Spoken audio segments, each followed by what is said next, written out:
Hello, good afternoon from London, everyone. Thank you for joining. My name is Femke Gubbels. I represent the Resilient Cities Network here today. It's my great pleasure to kick off this session. The session is part of the Resilient Waste Management Community of Practice, organized in partnership with Ocean Conservancy and the Circular Initiative. So before I turn it over to Carrie to announce our exciting speakers for today, I'm going to have the boring task of doing some housekeeping messages, so bear with me. We would love it if you could say hello and introduce yourself in the chat, just your name and organization and where you're from. We always love hearing and seeing where everyone is joining from. If you want to pose a question to the panel, we have some time for that at the end. Please use the Q&A function at the bottom. If we don't get through all the questions, we'll really do our best to follow up afterwards and compile some of the information. And we'll also do our best to make the recording available to you. So that said, that's enough from me. I'll hand over the virtual mic to Carrie. Carrie, thank you for your efforts in pulling together this session, and the floor is yours. Thank you, Femke, and welcome everyone. My name is Carrie Browder, and I'm Ocean Conservancy Cities Project Director. We appreciate you all being here today, and a special thank you to the Resilient Cities Network and Waste Management Community of Practice for hosting us here today. We also want to give a special thank you to all of our cities who have joined us, including our urban ocean cities. For those of you who are unaware, we are collecting and sharing best practices for cities as a part of the Urban Ocean Program. This is a first of its kind collaboration between the public and private sector, bringing together municipal leaders, chief resilience officers, science advocates, and investors. In this particular session, we are excited that you are giving us this platform to discuss the critical and unique form of waste, ghost gear.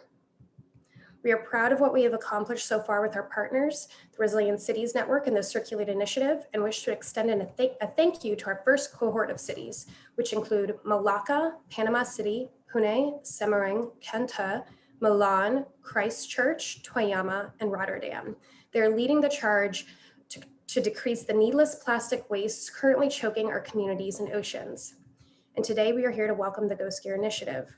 As one of our Ocean Conservancy partner organizations, the Global Ghost Gear Initiative, also known as the GGI, is the only cross-sectoral alliance dedicated to solving the problem of abandoned, lost, or otherwise discarded fishing gear, also known as ghost gear. Since its founding, the GGI has worked to implement a wide variety of approaches to ghost gear, shaping fisheries management policy and building the evidence base around the prevalence and impact of this threat. This has generated meaningful change in fishing economies and communities. We are utilizing this distinguished group to launch the GGI's refreshed best practice framework and newly developed tools to help stakeholders and cities on their resilient waste management journey. Representing the GGI, we have Ingrid Giskus, Joel Basic, and Elisa Schanstrom from Cronus Sustainability. Ingrid is the director of the Global Ghost Gear Initiative and has been involved in the initiative since its inception, developing solutions, projects, and knowledge products for more than 100 partners, including 15 governments. Ingrid brings years of experience leading multi-stakeholder efforts focused on ghost gear, including at the United Nations and at the national and corporate level. Joel Basic has been the deputy director of the GGI since 2017.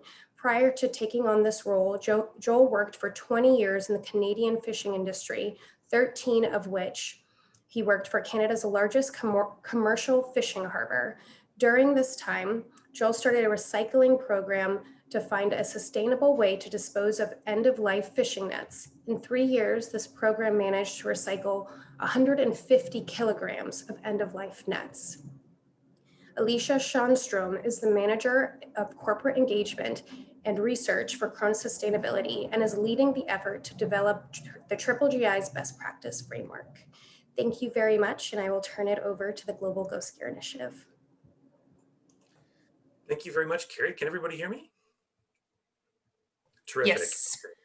Thank you so much. A big thank you to for everyone who's attending today, and also to Carrie and the Urban Ocean team, the Resilient Cities Network, and the Circulate Initiative for the opportunity to be here and present today. The focus of today's webinar will be on the Global Ghost Gear Initiative, as Carrie said, with Triple GI, and how we can engage municipalities on this critical ocean issue. We'll have 3 different speakers today, as Carrie mentioned, each focusing on a specific topic, followed by a Q&A session at the end. First up, we'll have Ingrid Giskus, Triple GI Director, set the scene by giving an overview of the global ghost gear problem and how the Triple GI works.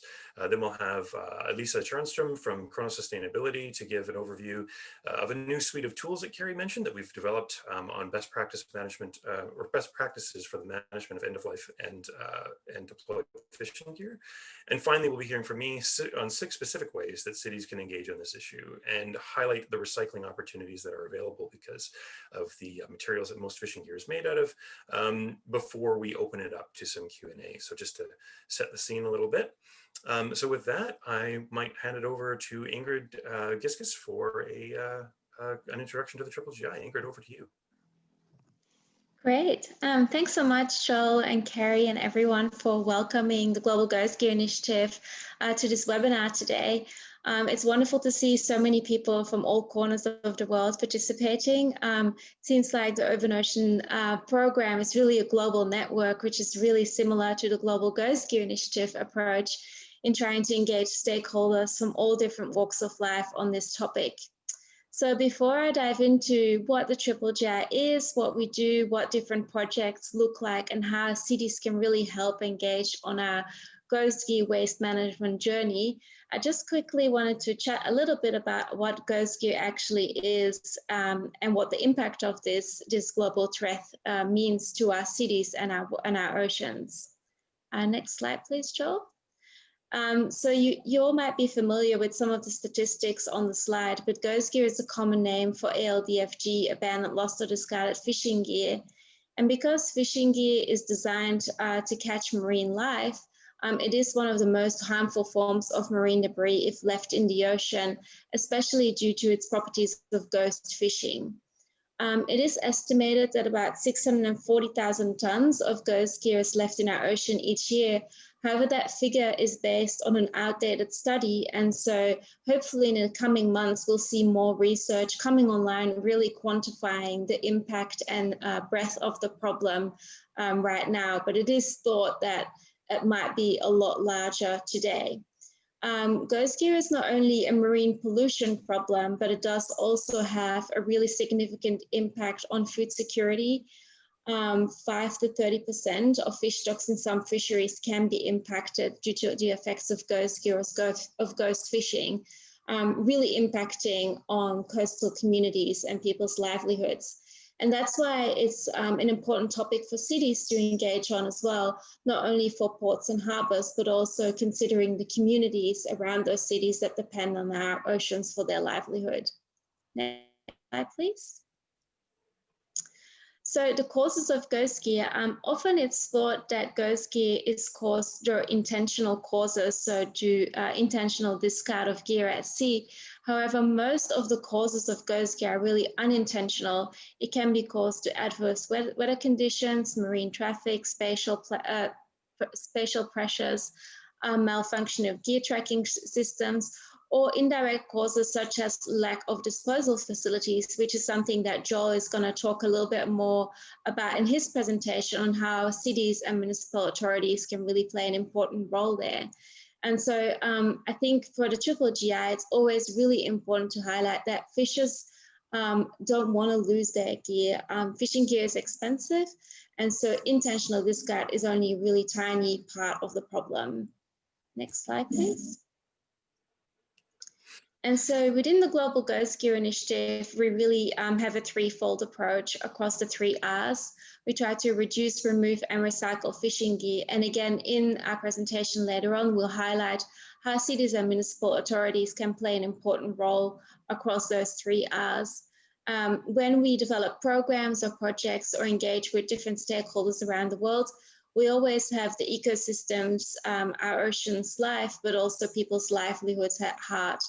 And so the Triple GI is the only global alliance housed on the Ocean Conservancy tackling this problem at a global scale and with a wide variety of cross-sectoral stakeholders. Next slide, please.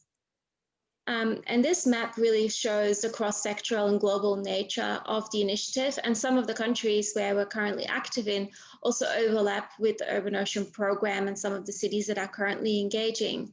So we have 114 member organizations, and 16 of those are supporting governments, and you can see here on the slide the flags of those governments. Most recently, we've had the US join the Global Ghost Gear Initiative, which we're very excited about, but we've also got really long-standing relationships with Panama and the Netherlands, for example. Some of the bubbles that you can see are participating organizations or countries and locations where we have projects around the world. And we also run capacity building workshops. And last year we hosted a suite of 4 regional workshops with FAO, which you can also see represented on the map. Next slide, please. I wanted to give a couple of examples of how different countries can really engage before we dive into how cities specifically can engage, to really showcase that, you know, when it comes to ghost gear, there's not one size fits all approach, and we really tailor the approach tailor the approach to each of the individual countries or stakeholders that we collaborate with. And so when it comes to governments, there's different options. Governments that are part of the GGI have engaged on capacity building workshops, have funded project work, have passed new national legislation, have collaborated on action plans, or have simply supported policy efforts at international level. So this slide really shows that, you know, no matter where you are on the gear life cycle chain, or no matter where you are in your sustainability journey, there's always things that you can do. And through the GGI and the tools that we have developed and that we're really excited to launch here today, we can support stakeholders on that journey, no matter where you are, as long as there's a dedicated mission to tackle ghost gear. Next slide, please. And so this is a snapshot of our member organizations. So we participate and work together with large seafood companies, but also with small NGOs, small technology firms, but also some large universities and academic organizations. And so I hope that some of you that might be on the webinar today might feel really inspired to join the initiative as well, after hearing what tools we have to offer to help you on your ghost gear waste management journey. And so before diving into the material to help bring all of this a little bit more to life, and I wanted to play a new video that the Global Ghost Gear Initiative has been working on for 2020 to highlight some of our projects that we've been doing around the world.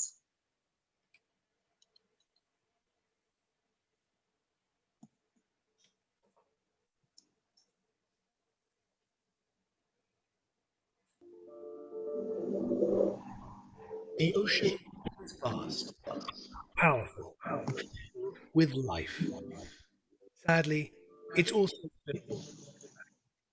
While many of us are familiar with the dangers of plastic bags, bottles, and other single-use items to the ocean, there is another often deadlier plastic threat: ghost gear. Ghost gear is abandoned, lost, or discarded fishing gear. Recent studies suggest that it accounts for up to 70% of floating macroplastics in the ocean by weight. Despite fishers' best efforts, gear gets lost. It snags on structures beneath the surface. It tears loose in rough weather or gets tangled in vessel traffic. In places without proper disposal facilities, damaged or worn out gear might be left behind. At times, illegal fishers deliberately abandon gear to evade authorities. However it ends up in the ocean, it continues trapping ocean life, or ghost fishing, for many years, damaging habitats, hurting fish stocks, entangling wildlife, smothering reefs. Ghost gear is the single deadliest form of ocean plastic to marine life. It harms those who live above the water too, threatening the jobs and incomes of coastal communities that depend on the ocean for a living. Today, it is estimated that as much as 1 metric ton of ghost gear enters the ocean every minute of every day. But there is hope. The Global Ghost Gear Initiative is the only platform in the world dedicated to tackling the problem of ghost fishing gear at global level.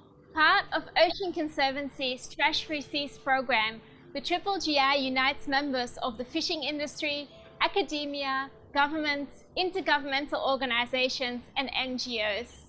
Together with over 100 member organizations, we develop and trial solutions to the problem of ghost gear, guided by 3 strategic pillars. Reduce the amount of gear ending up in our ocean. Remove ghost gear where possible. And recycle end-of-life gear and recovered gear. By preventing ghost gear from entering the ocean, we can avoid its devastating impacts altogether. The Triple GI's best practice framework for the management of fishing gear gives actors throughout the seafood supply chain the tools, like gear marking guidelines, recycling case studies, and spatial planning examples to do just that. Together with the United Nations Food and Agriculture Organization, the Triple GI has run workshops across the world, bringing together governments, seafood producers, fishers, and NGOs to formulate regional action plans for tackling ghost gear. In Indonesia, the Triple GI is working alongside the Indonesian government, small-scale fishers, and key supporters on a project to mark gill nets so that they can be traced back to their source.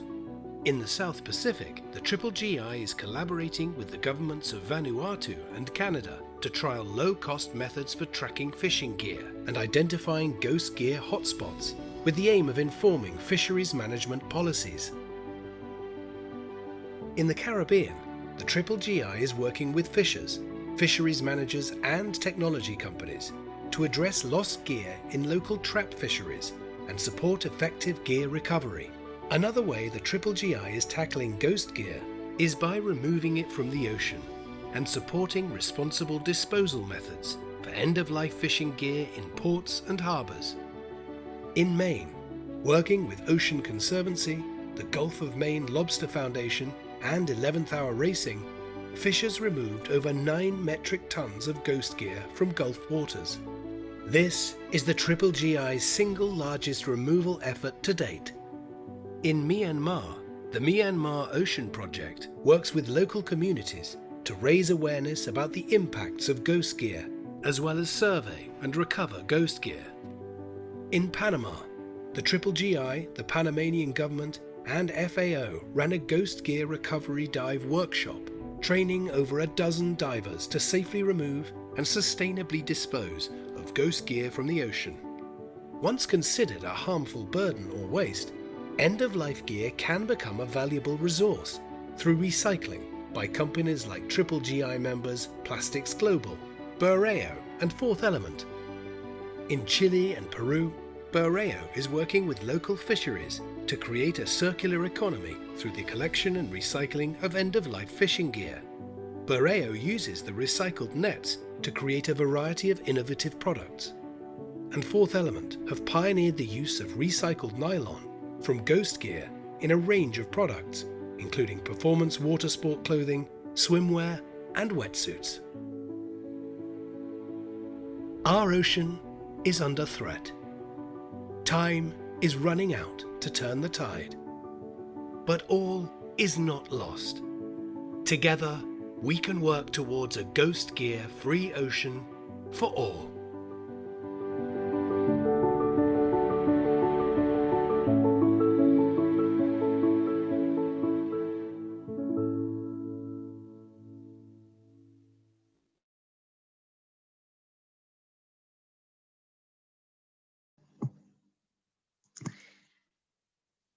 Thanks so much for playing that video, Joel. I hope you all feel as inspired as I feel every time I watch this video. It gives me goosebumps. So thanks to 11th Hour Racing for their support so that we could put this video together to really give you a good flavor of what the Triple GI is all about. So the Global Ghost Gear Initiative, apart from working across the 3 R's, also works across 3 pillars to drive change on the issue of ghost gear. We work on building evidence, defining best practice and policy, and also catalyzing sustainable solutions. And so the tools that we are presenting here today kind of fall in all of those 3 categories. Next slide, please.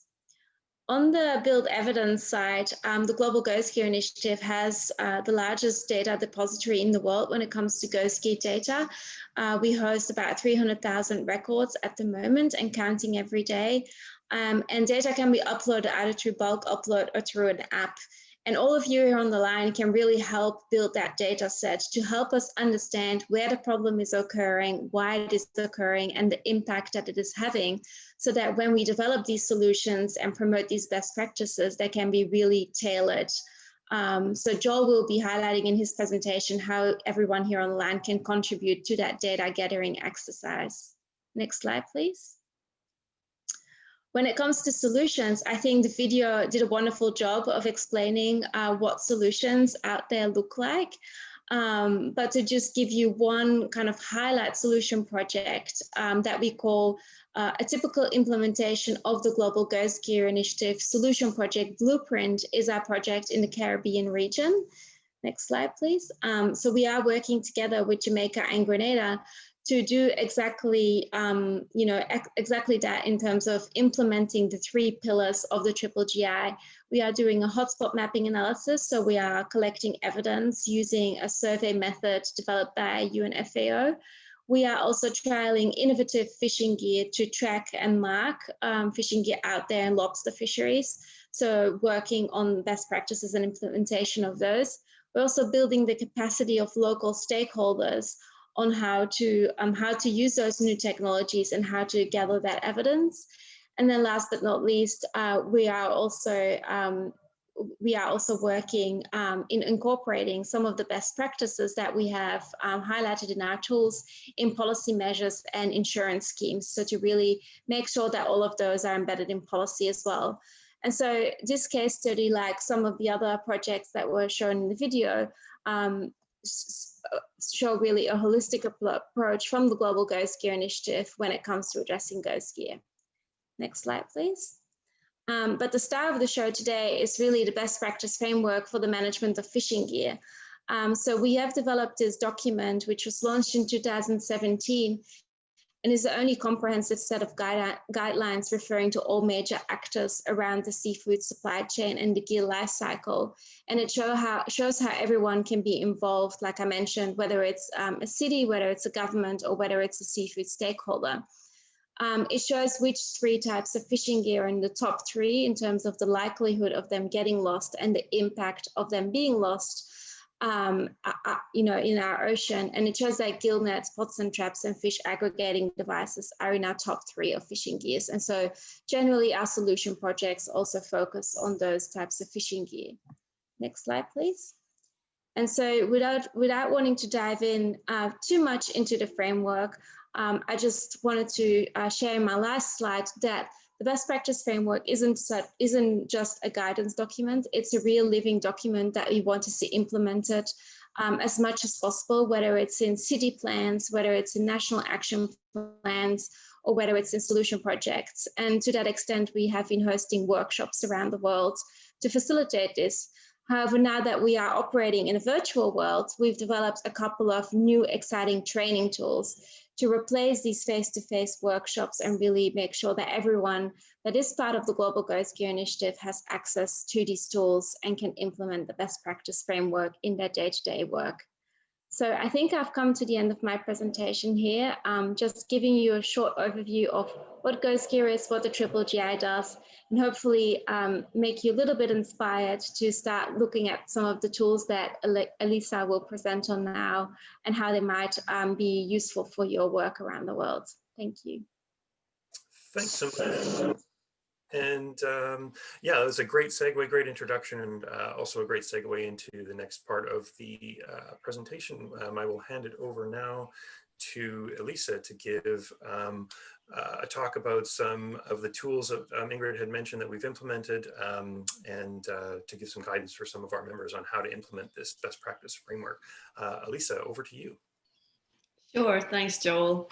Hi, everybody. Nice to be speaking to you today. So I work for a global sustainability firm called Chrono Sustainability. And we have been collaborating with Triple GI to create a couple of tools, like Ingrid said, to really help with the practical implementation of the best practice framework that I will share with you today. So next slide, please, Joel.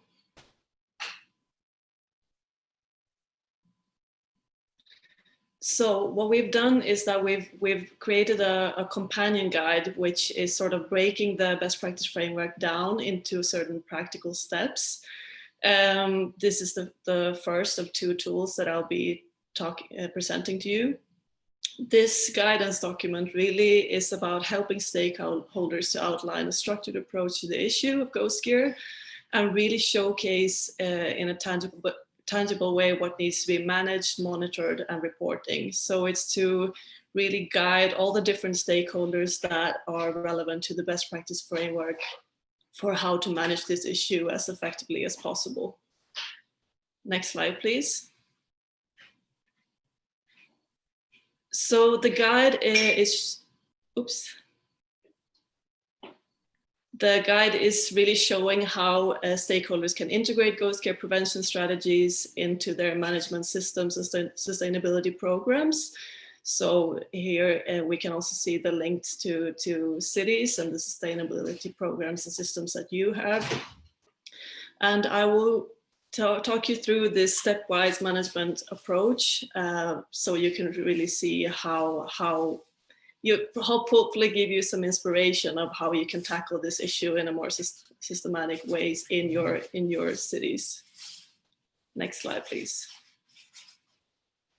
So step one is an exposure analysis. So here is really where you look at, in what ways is ghost gear relevant to your particular area? What does the fishing operations look like? What type of gears are being used? And really, are there any particular areas that are problematic in your region? The second step is a process review. So it's really to look at, what management systems and processes do you already have in place that can be applicable to managing ghost gear.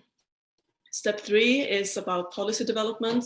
So the Triple GI actively works with different stakeholders to create action plans and policies for how to tackle this issue in a more structured way. So it can, for example, be about, setting objectives, setting targets for how to reduce the issue in your area, what collaborations that you can participate in to help solve this issue.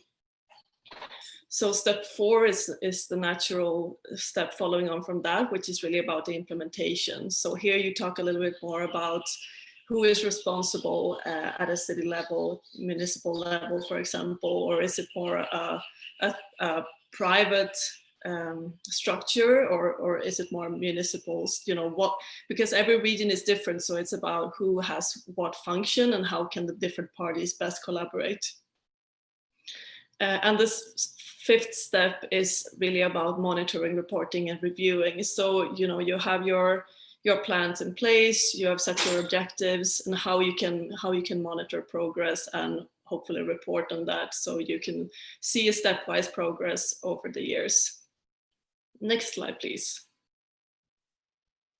Another feature of this companion guide, as we call it, to the best practice framework, is a systems and process checklist. So to dive a little bit deeper into this particular aspect, hopefully this can give you some inspiration as well about some questions that you can ask yourself that is relevant for the management of ghost gear. So for example, does your city have any existing policies on marine sustainability issues, such as marine pollution? Do you already have certain assigned responsibilities for environmental management or sustainability? Do you already monitor or collect any data on environmental impacts in the area? And finally, have you already set some objectives for improving environmental performance or for reducing marine pollution? So by going through this sort of checklist, it can help you perhaps identify certain aspects and certain ways of working with the issue that are most relevant to your region. Next slide, please.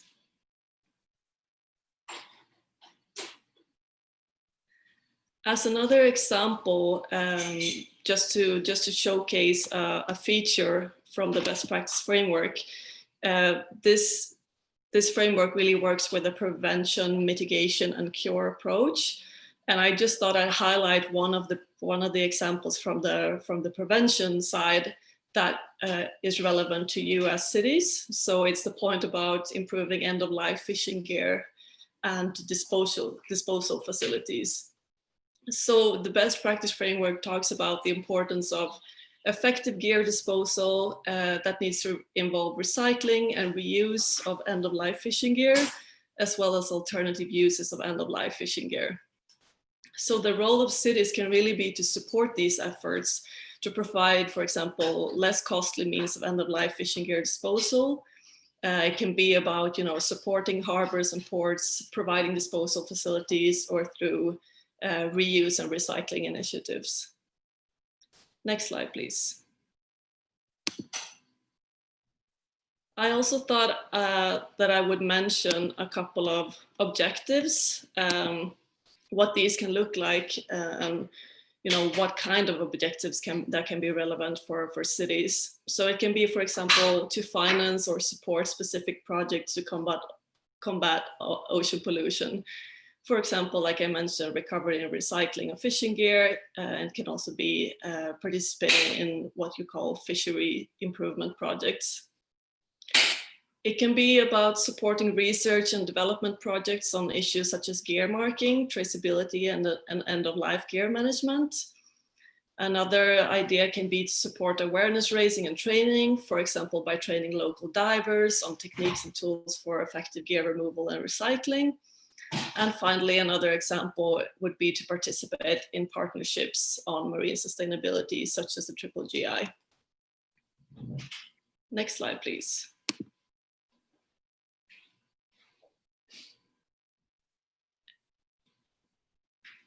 And just to give you also a little bit wider context for what's going on sort of in the wider seafood industry, is that we see that, there are higher and higher expectations of all the different stakeholders in the supply chains within the fishing industry. So for example, purchasers of fish and seafood, such as retailers, are increasingly publishing policies on sustainable fishing and requesting more information on, for example, traceability and certification from their suppliers. So this is a reality that the fishing community is facing. We see more and more commitments to, for example, prohibit certain high-risk fishing methods. We talk a lot about FADS, which is a fishing equipment that's used a lot in tuna fishing. And the purchasers require the reduction of bycatch from their suppliers. We also see increased participation in certification schemes and participation in fishery improvement projects, like I said. So, as consumers become more aware, we also see increased pressure for assurance of sustainability throughout the supply chain. Next slide, please.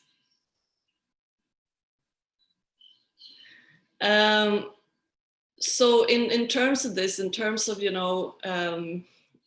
requesting the relevant data, and also in terms of collaborations, and the best practice framework is really about trying to find the role of each individual stakeholder and also about local solutions. So it's about looking at the conditions for each specific area and see who needs to do what, sort of say, to make the management of this issue as successful as possible.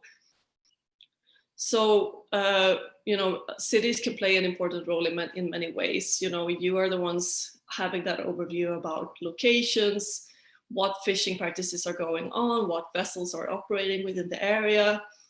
What does it look like in terms of risks in the area? Where are the hotspots and where are the losses occurring?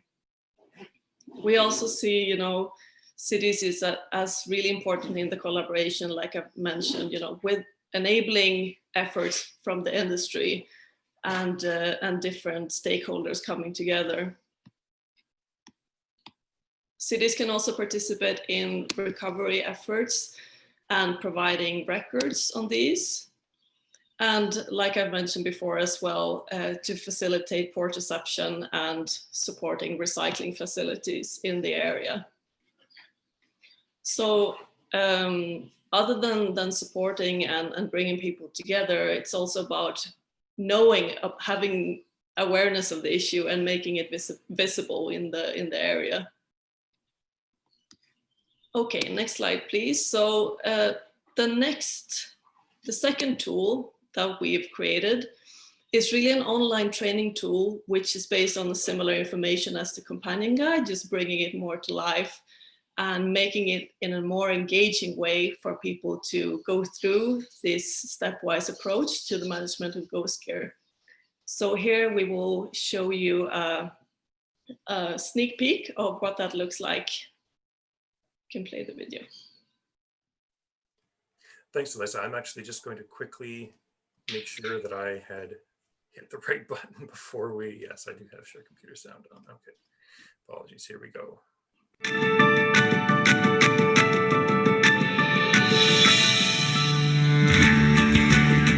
Our seas, rivers and lakes are filling up with disused, mostly plastic fishing gear.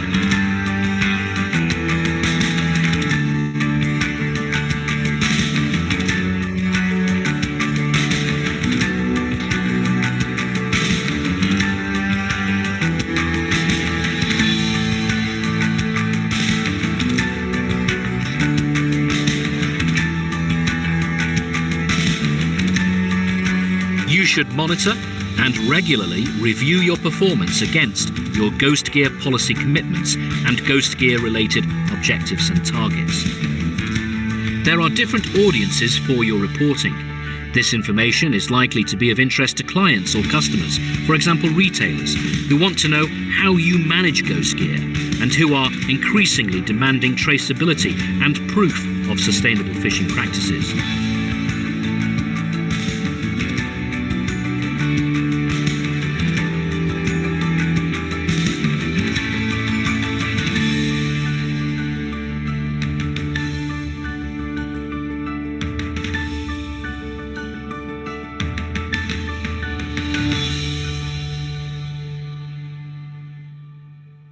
Great, thanks, Joel. So yeah, that's it for me. It's just a way of highlighting some of the interesting new features that the Triple GI provides to its members and how we can support you in including Ghost Gear in your environmental efforts. So thank you. Thank you very much, Lisa. That was excellent overview of those tools. And of course, we're happy to answer any questions that anybody might have at the end of the presentation. I'm going to try to get through these pretty quickly, these next set of slides, just to make sure that there is some time at the end for questions. So I will just dive right in here. So opportunities for cities to engage. There are several. Elisa mentioned a few. There's 6 that I'm going to go through here that but it's by no means an exhaustive list, but it's something that we thought off the top that would be 6 solid ways for cities to engage. So the first one is to support port reception facilities. And one of the things that's been pointed out a couple of times is that fishers really don't want to lose their gear, but they do need a viable end of life disposal option. And it needs to be convenient, and it also needs to be low cost or free in order for fishers to be able to take advantage of it. If they're going to be charged thousands of dollars for disposal, then it's less likely that that is going to happen. So it is really about trying to make sure that there is a port reception facility for end-of-life gear. There typically is for things like used oil and other types of waste off of fishing vessels, whether that's garbage that they produce while they're out and about at sea. This is just another extension of that. So cities can work with port facilities that are in your municipality to help them implement these types of facilities. And if there's, hopefully there's a recycling option available, and just assisting with logistics to transport that material to a local recycling facility. And I'll get into the options for recycling a little bit further along. If there is no local recycling option, then helping to set up a transportation network where you can get some of that material to a centralized location where there is a recycling facility available is also one way that cities cities can help to engage. Second, they can support debris retrieval programs. So there are programs such as Fishing for Litter, which originally started in the Netherlands and is now spread to numerous locations all over Europe, where fishers, when they passively fish waste or when they catch things in their nets that are things like this that you see on this slide, that they have a place to dispose of this stuff at the end of its life. To originally, fishers had to pay to dispose of things that they caught in their nets, and it was quite a substantial fee, so there was very little incentive for them to bring it back. Programs such as Fishing for Litter, however, mean that fishers can bring this material back that they collect, and it can be responsibly disposed of, depending on what the material is, recycled where possible, landfilled where not. And cities can also help raise awareness about these programs, provide funding to support them where it's possible, where it's feasible to do that. And again, the reception facilities at ports are critical, both for end-of-life gear and for things that fishers just happen to catch in their nets while they're out fishing and bring it back. Third, and as Elisa just mentioned, raise awareness. There really is a lack of awareness, I would say, even within the broad strokes of the fishing industry at the moment, because obviously they understand that gear gets lost. They know when they lose a net, that's an economic loss for them for several reasons, as has already been mentioned. But the long-term cumulative impacts, as Ingrid mentioned earlier, the gear loss in the amount of 640,000 tons is an outdated figure from 2009. So the cumulative impacts of that gear loss around the world and what that's having on fish stocks and on their livelihoods is a general unknown. I think largely throughout the fishing community, we're getting better at that now, thanks in part to the efforts of the GGI and some of our member organizations around the world. But really helping to raise awareness about that, and also making sure that although it's a critical issue, ensuring that people understand that this is by and large not the result, as Ingrid mentioned earlier, of fishers just tossing gear over the side of their boat. This is really about snags beneath the surface. It's about bad weather. It's about marine traffic cutting it loose and other causes that we saw earlier on those slides. So making sure that we're not vilifying the fishing industry, because this is a loss for them as well. And every one of our projects around the world, as Ingrid mentioned, has fishers working directly with us on the ground to help solve this problem. So they're part of the solution, and they need to be seen that way rather than the cause of the problem. So raising awareness about that and really understanding the issue is critical. Number 4, reporting gear loss. As Ingrid also mentioned earlier, we have our global data portal, which is the largest collection of ghost gear records on the planet. And really what we're trying to do is build an extensive database and a one-stop shop of where people can go to report data, and where researchers and et cetera can go to extract that data and try to understand broadly what is going on around the world, where the hotspots are, and understand some of the fisheries that are contributing to it, and how we can better direct our efforts on the ground to help prevent it. And one of the tools that we have, as Ingrid mentioned earlier, is a Ghost Gear Reporter app, which is freely available right now in multiple languages. I think it's 5 languages now. It'll be 7 by the end of the year if all goes well, where you can submit data directly to the portal, so it'll be useful for these research purposes in the future. And again, it's freely available on both the Apple and Android devices at the moment. It'll geolocate where you find gear, whether it's out on the water or on the beach as part of a cleanup. And it'll automatically upload when you get back into cell phone range if you're out of cell phone range. So we encourage the public, we encourage fishers, we encourage everybody to use this tool as much as possible to help really build that evidence base around the world. And here's just a quick look while we're on the subject of the app, of what the app actually looks like. It's meant to be very visual. It's meant to be, again, it automatically geolocates your location based on your GPS and your device. And it's very much a tap interface, and you can provide as much or as little data as possible. So I really encourage everybody to download the app, and we can provide links to that, obviously, and contribute to this. Number 5, help plan for extreme weather. And again, we've mentioned that extreme weather is a key cause for gear loss in fisheries around the world. This is getting worse as climate change increases and we start to see major storms moving in with increased frequency and intensity. So definitely planning for those storms and recovering gear that's been deployed before it has a chance to get lost is really critical. So cities can help ports develop programs about this during extreme weather, how to retrieve safely set gear ahead of time, making sure also where possible that fishers have adequate insurance for both their gear and their vessels as increased storm activity moves through the world, and we're starting to see the impacts of that all over the place.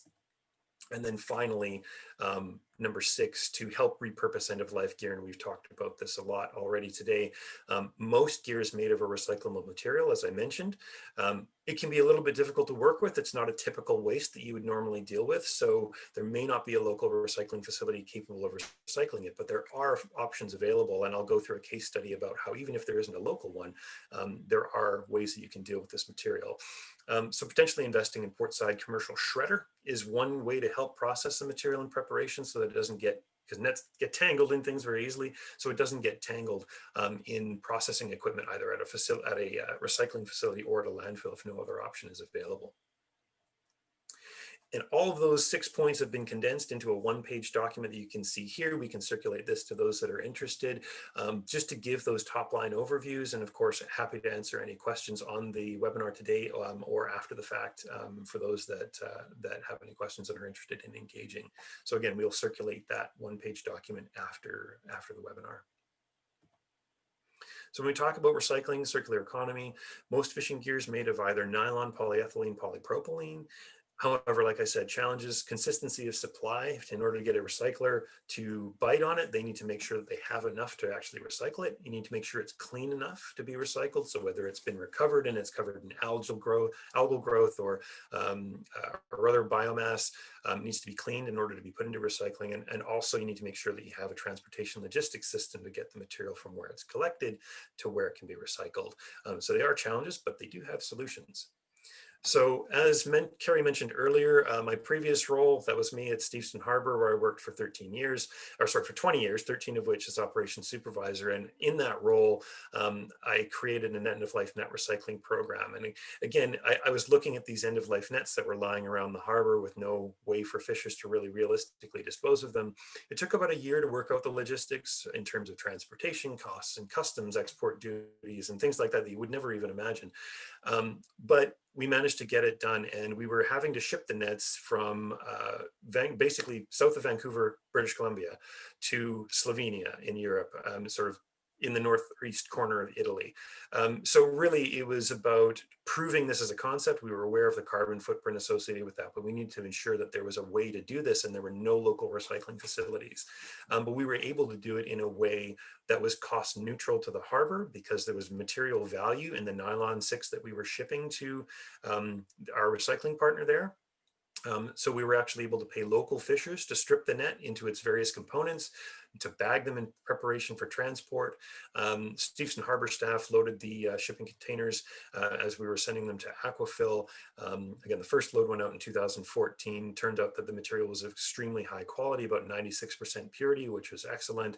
And as Carrie mentioned earlier, we managed to ship about 170,000 kilograms of net over the course of the next few years. This program is still running, and now we actually have a local, because we were able to prove the concept, there is a local facility being constructed by the end of the year with grant money from the Canadian government to set up a method of being able to recycle this material at the end of its life locally, about a 15-minute drive from where the harbor is. So just to illustrate again that even though there are some significant challenges to overcome from the beginning, they can be overcome. There are ways to do this, and we can certainly take questions about that as well if we want to go into more detail.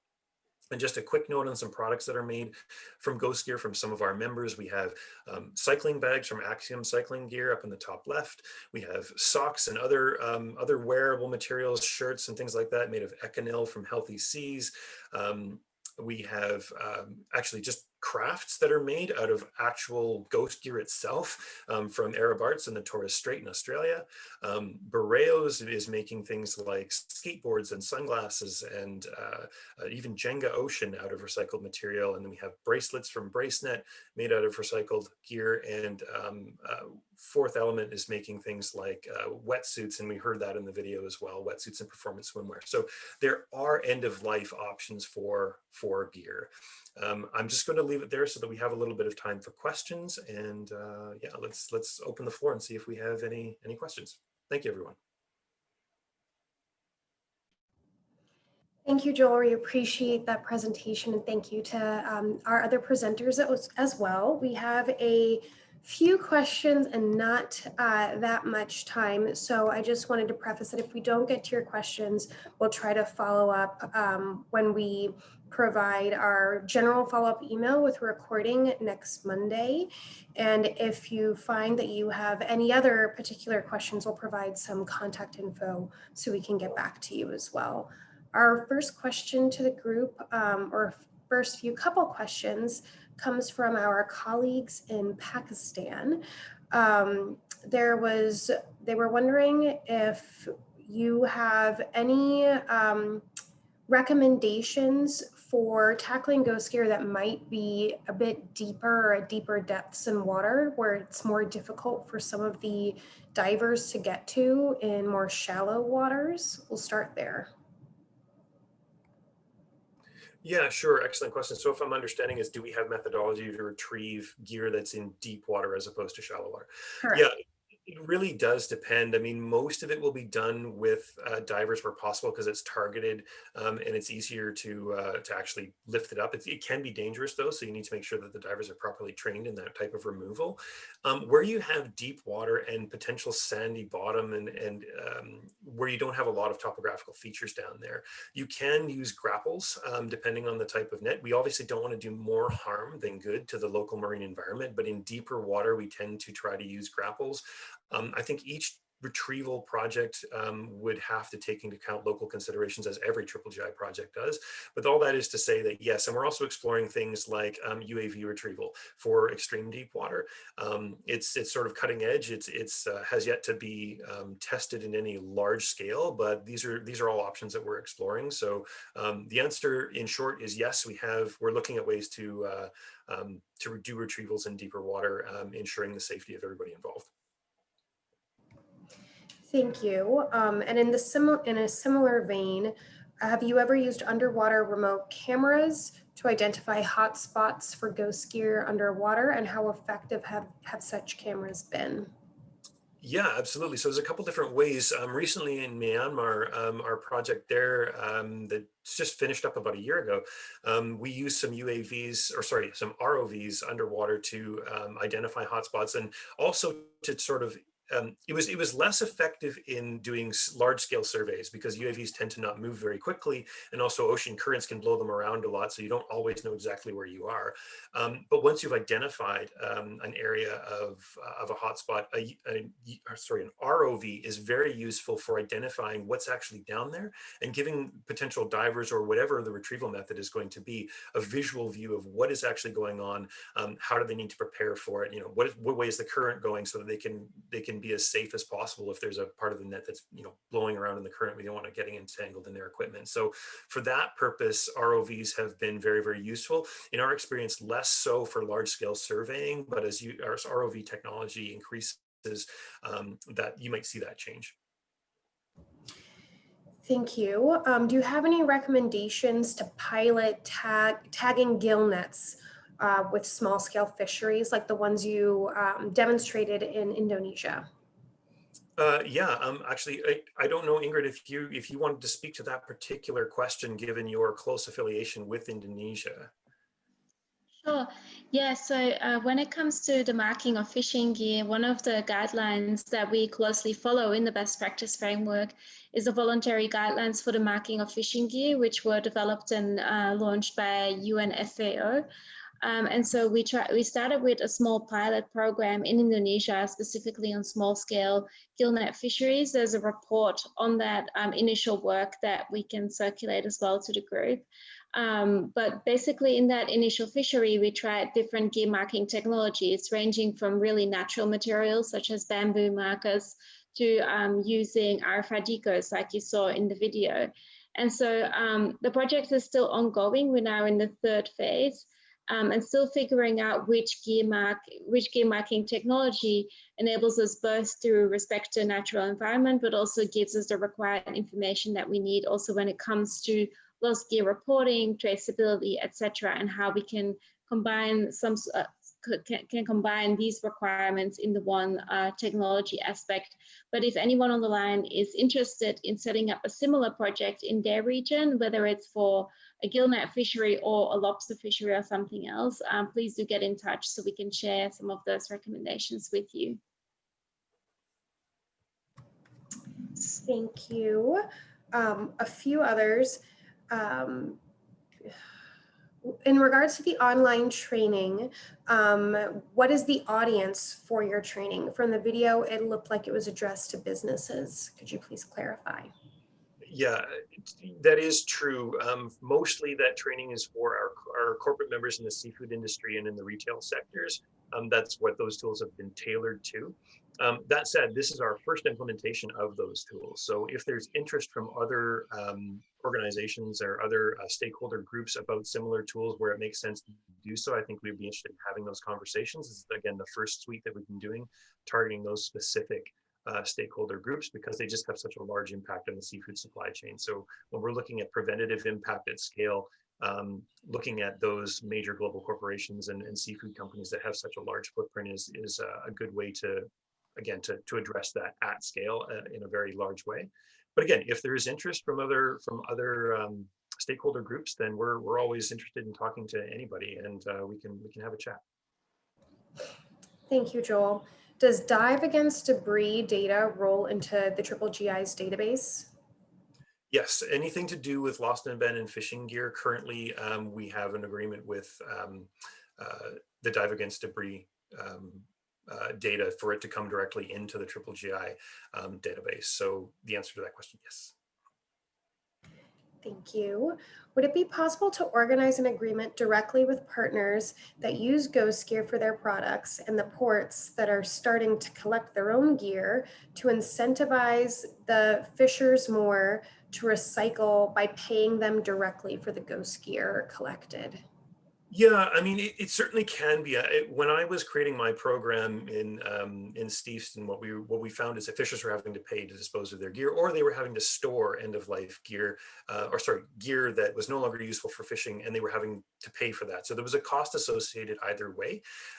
We were able to, because of the specific polymer, nylon 6 had a high commercial value, we were able to not pay them for the nets, but make sure that we offset those costs so they no longer had to pay for disposal and they didn't have to pay for storage fees.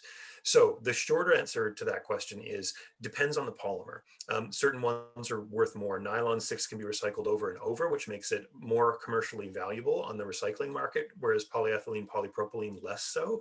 And it also depends on the proximity of local recycling facility and what the transportation costs would have to be in order to get it from point A to point B. So there's no easy answer to that. It would depend on where you are, what material you're dealing with. But I think the perfect solution is to be able to pay fishers for their nets at the end of their life. And I believe there are a couple of programs around the world that are able to do that when they're in close proximity, but they're, I think, relatively small scale for the time being. But the more recycling options and facilities we have available that are in close proximity to ports, the more likely that can become. All right, we're going to try to squeeze in 2 more questions. Our next one has to do with quantity. This one particular organization deals with high volume. We'd love to hear some of your thoughts on how to effectively deal with the volume that organizations like ours remove each year, and they expect they'll reach about 2 million pounds per year by the end of 2021. So any recommendations for dealing with such volume? Yeah, I mean, off the top of my head, definitely the volume in some ways is a good thing because you need to make sure any recycling company is going to ask you 2 questions off the front, and they're going to be how much and how often. But if you have the answers to those questions and we're talking about those kinds of numbers, then definitely there's an opportunity to link up with an organization that's able to recycle it. Now, there are relatively few around the world that can deal with the material in its direct form. So it depends on whether or not it's shredded or whether it's it's in its current state. Also depends on the different polymers that you're dealing with. But that said, I'm happy to have a follow-up conversation with you to answer some of those questions and see what makes sense and see if I can offer any recommendations beyond that. And we have that information for you, Joel, so I'll make sure that you get that after this. Terrific. And the last one we'll try to squeeze in is regarding your app. Is it being advertised towards universities and other educational institutions so that it can facilitate more citizen science? Yeah, I mean, to be honest, we haven't advertised the app in a concentrated way beyond our, our webinars and our presentations and everything that we do, we obviously mention it. But when it comes to an advertising campaign, we haven't actually done that. That said, the word, any assistance in getting the word out there would be terrific, and we would love to engage with academic organizations on these types of things. So 2 quick points, follow-up points on that. One, we are engaging with more and more academic organizations and institutions around the world. So if there are any that are represented on the line today, or who you know are dealing with this type of issue, please put them in contact with me. I would really appreciate it, so that we can get more academia into the fold. And second, when we're talking about universities and sort of larger scale groups, they're probably going to have multiple records at a time. If that's the case, as Ingrid said, we can take bulk uploads of spreadsheets, which is probably easier. The app is more dedicated to sort of single records that you might find when you're walking on a beach, or if you happen to lose a piece of gear, if you're a fisher, et cetera, et cetera. But we can take both, and we're extremely interested in all sources of data for it. Thank you all so much for attending. We do have a few more questions, but we don't have time to get to them now. So we'll make sure to respond in our follow-up email, which will also include the recording, our 6 recommendations for cities, and contact information if you want to continue the conversation. In addition, we're looking for more ways that we can support cities in their waste management journey to reduce the amount of ocean plastic. So if you have ideas about what you would like to learn about and get specific recommendations, please let us know as well. Thank you very much, and many thanks to the GGI and RCN for hosting. Great, thank you. Thanks, everyone. Have a nice day, everyone. Everyone. Likewise.